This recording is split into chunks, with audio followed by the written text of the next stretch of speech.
Vaticano louva não aprecia basarani timoroannya doming nebe hatudu ona ba maktoban Papa Francisco. Arcebispo Metropolitana Dili, Dom Virgílio Cardeal do Carmo da Silva SDB, ba jornalista Sira, e aeroporto internacional presidente Nicola Lobato Comoro, foi em Filahicas Husi Vaticano Roma, participa cerimônia fúnebre maktoban Papa Francisco, ao mesmo tempo, tuir conclave rodhili amu Papa Fon.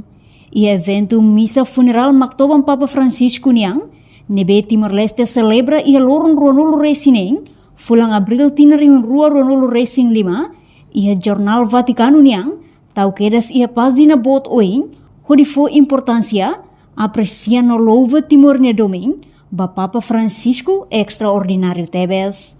Nune cardeal dahulu ba Igreja Católica Timor-Leste ne, husu basarani Timor-Oan Sira, liu jovem Sira, atu halo na fatim buat nebe diak, no koko banati tuir mensagem hirak, nebe maktoban Papa Francisco husikela, quando visita Timor-Leste, ia setembro tinarihun rua Ronolo Racing hat. Nunemos, husu atu continua hadomi Papa Leão XIV, hanesang hadomi amu Papa Francisco. Foi em Sahasira, a tuita outro buka na fatam Papa ni mensagem ne bele, hameti mitang.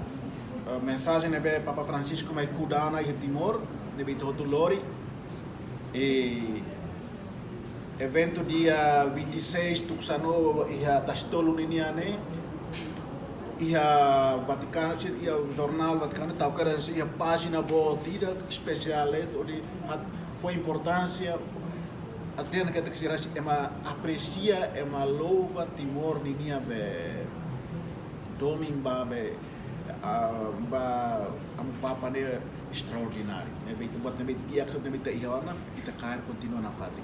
Papa ida Papa Leão ninia mas ita renova ita nia doming ba Santa Creda, ita reza na fati. E liu por cair hamuto lima hamuto karena sini mensagem que subaita atau continua haburas damen domi atau buras itania rai domi itania igreja ou itania rai. Reportagem Fifanya de Carvalho, Televisão Timor Post. Janela informação ba emogoto. Atua tem informação atual dia kliu. Kita haluha. Hanai botão subscribe, like. Halo comentário no fahe tutang ba media sosial hotu.